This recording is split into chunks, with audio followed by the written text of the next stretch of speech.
할렐루야. 하나님께 예배하는 여러분들을 나사렛 예수 이름으로 환영하고 또한 축복합니다. 놀라우신 하나님의 평강과 은혜와 지키심이 함께하기를 축원하옵고, 찬송가 539장입니다. 너 예수께 조용히 나아가.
함께 대하실 하나님 말씀은 마태복음 6장 33절 말씀입니다.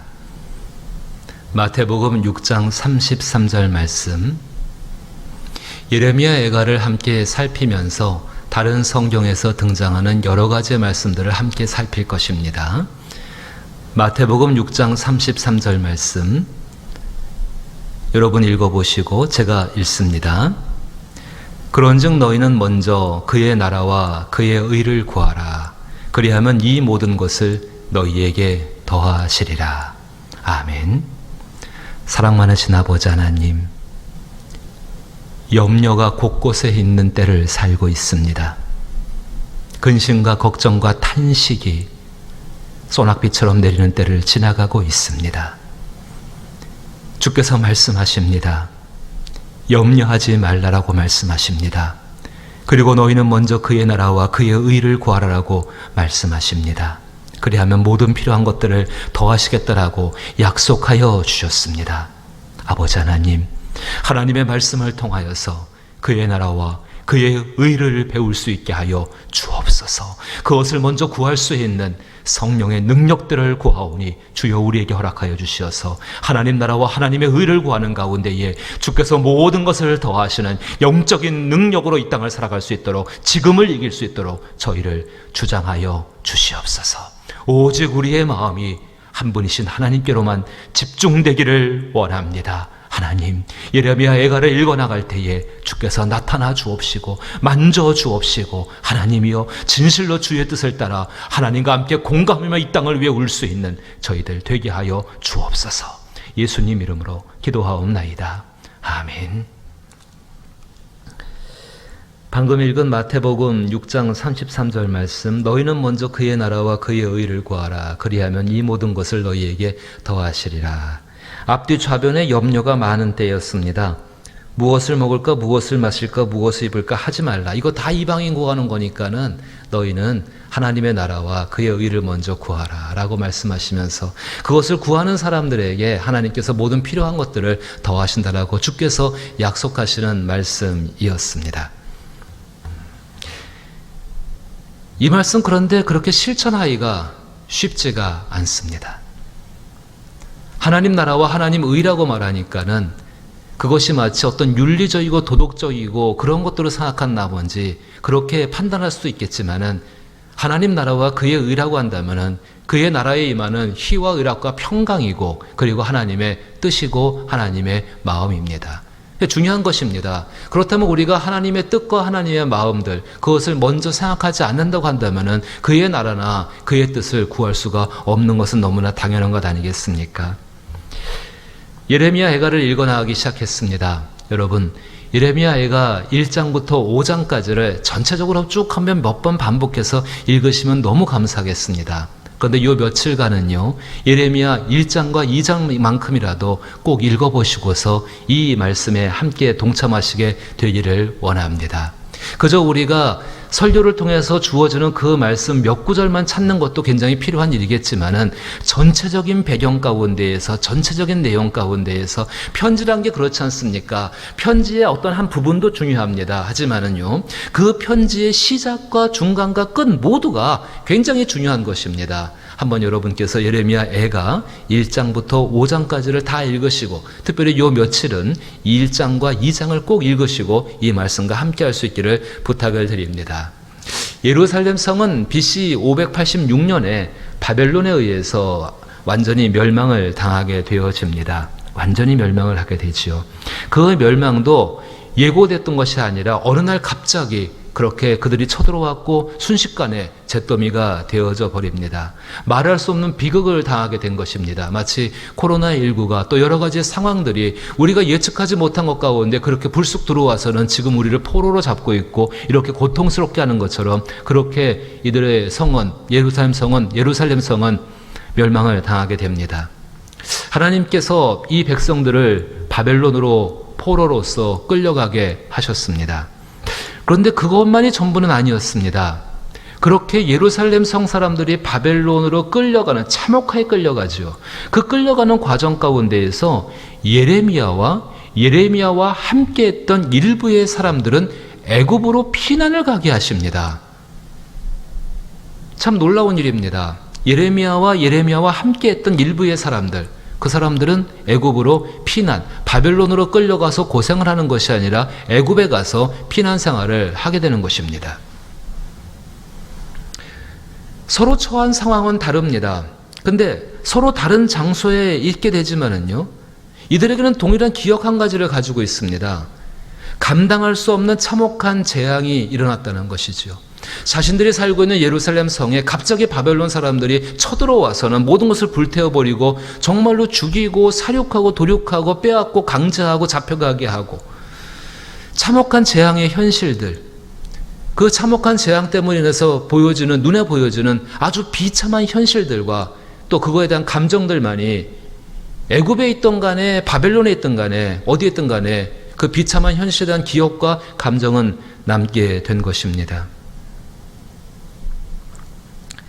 우리가 예수님처럼 어제 말씀드린 것처럼 중보자로 하나님께 기도하기를 원한다고 한다면은 아주 중요한 것 한 가지를 우리 스스로가 먼저 하나님 도움 가운데 해나가야 합니다.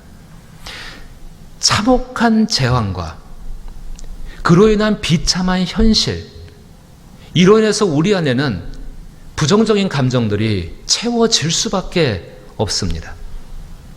근데 그 부정적인 감정들을 비워내야 합니다.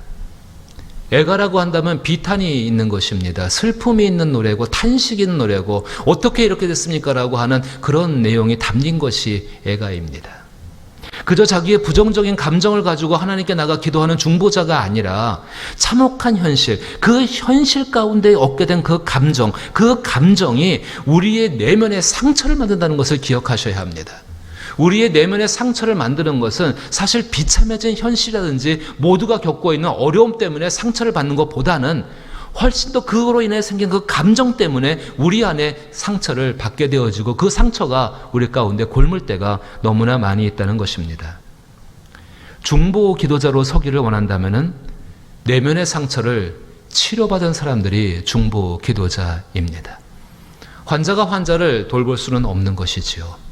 치료받은 사람이 회복된 사람이, 아니 적어도 내가 조금 치료되어지고 새롭게 되어진 사람들이 누군가 다른 사람을 인도할 수 있는 것이고 새롭게 할 수 있는 것 아니겠습니까? 중보기도자는 분명히 내면의 상처를 치료받은 사람들입니다. 우리는 우리의 치료자이시면서 중보자이신 예수님으로 말미암아서 얼마든지 우리가 마음만 먹기만 한다면 지금 이 순간부터라도 하나님의 치료를 경험할 수 있고 회복들을 경험할 수 있는 사람들인 것은 분명한 사실입니다. 그렇다면 이제 우리는 주께서 어떻게 당신 안에 있는 감정들을 처리하셨고 그 감정들에서 어떻게 극복하셨는지를 우리는 살펴보아야 합니다. 시편 22편 14절과 15절 말씀 가운데서는 주 예수께서 당하셔야 할 고통에 대해서 시에서 이렇게 이야기합니다. 시편 22편 14절 말씀에 나는 물같이 쏟아지며 내 모든 뼈는 어그러졌으며 내 마음은 밀랍 같아서 내 속에서 녹았으며 내 힘이 말라 질그릇 조각 같고 내 혀가 입천장에 붙었나이다. 주께서 또 나를 죽음의 진토 속에 두셨나이다. 대개 이런 거 사랑하는 배우자가 부정을 저지른 것을 알게 되었을 때에, 사랑하는 자녀로부터 엄청난 배신을 당했을 때에, 삶의 기반이 어느 날 갑자기 완전히 무너져 버리고 빼앗겼을 때에 겪는 감정들이죠. 물같이 쏟아져 버린다. 모든 뼈가 어우러졌다. 마음이 밀랍같이 녹아서 내 속에서 녹아버렸다. 내 힘이 말라서 질그릇 조각 같고 내 혀가 입천장에 붙었다. 죽음의 진토 가운데에 있는 것과 같다. 중요한 건 말입니다. 지금 예레미야나 우리나 이런 감정들을, 이런 일들로 인해서 감정들이 그렇게 될 수가 있습니다. 예수님께서는 예레미야와 우리들처럼 고통을 직면하셨을 때에 그 십자가를 직면하시는 그날 겟세마네 동산에서 기도하셨습니다. 예수님의 기도의 시간은 자신에게 주어진 모든 상황으로 인해서 정말 아래서 끌어올라오는, 정말 한없이 밀려오는 그 감정들을 하나님께 쏟아 부으시는 시간이셨습니다. 재앙의 때를 만났을 때, 환난의 때를 만났을 때에 하나님의 사람들이 겪어야 되는 내적인 싸움이 있습니다. 그 싸움은 순종과 절망의 대립 가운데 싸워야 한다는 것입니다. 한쪽 편에서는 순종이 올라옵니다. 한쪽편에서는 절망의 마음이 올라옵니다. 슬픔과 탄식과 분노의 감정은 하나님으로 인한 순종에서 멀어지게 만들어 버립니다. 이 부정적인 감정 가운데에서는 하나님 앞에 온전히 기도할 수가 없습니다. 이 감정을 쏟아놓는 시간들이 우리 가운데 있어야 합니다. 그런데 절대로 쉽지가 않습니다. 한 번 기도하고 두 번 기도하는 정도로 되는 것이 아니라 어쩌면 우리 인생 가운데에 어떤 한 사건만 가지고 부정적인 감정이 생긴 것이 아니라 태어나면서부터 지금까지 또 앞에 대한 모든 염려 가운데에서 얼마든지 그 감정이 우리 가운데 솟구쳐 오를 수 있고 잠재될 수 있고 그것으로 우리는 영향을 받을 수밖에 없는 것이 우리 사람이라는 존재입니다. 하지만 그 쏟아놓기를 멈추지 않으면은 그것이 우리 안에서 상처가 되어지고 아픔이 되어지고 고통이 되어지고 그로 인하여서 우리는 하나님 앞에 온전히 서지를 못한다는 것은 분명한 것입니다. 예레미야 예가를 한번 우리 생각을 해보십시다. 예레미야 역시 자신의 부정적인 감정을 쏟아놓는데 상당한 시간을 드립니다. 적어도 여러분이 1장과 2장을 읽어보시게 되면 그때까지 계속해서 예레미야는 자기에게 주어진 상황들을 바라보며 자기 안에 일어나고 있는 감정들을 끊임없이 하나님께만 쏟아내는 과정들을 끊임없이 지나가고 있습니다. 전체가 5장으로 구성되어 있는데 1장과 2장 무려 3분의 1이 넘는 범위지요. 그 넘는 범위 가운데에서 끊임없이 감정을 쏟아내는 작업들을 지금 예레미야는 하고 있다는 것입니다. 무엇을 말하겠습니까? 고통스러운 시간들이 있습니까? 그 고통스러운 시간들, 그 상황들 가운데 상황과 그런 시간들이 지나가는 것 이전에 그 상황 속에 있는 사람의 감정이 하나님 앞에 쏟아부은 바 되어지고 하나님의 성령이 보시는 감정으로 채움받게 하는 것이 오직 세상 가운데 그리스도인들만이 할 수 있는 유일한 길이고 유일한 해결책이라는 것을 기억하셔야 한다는 것입니다. 놀라운 것 한 가지가 등장합니다. 1장과 2장을 가만히 읽어보시면요, 보통의 사람들은 자기의 주관적인 감정을 먼저 쏟아놓기가 쉽습니다.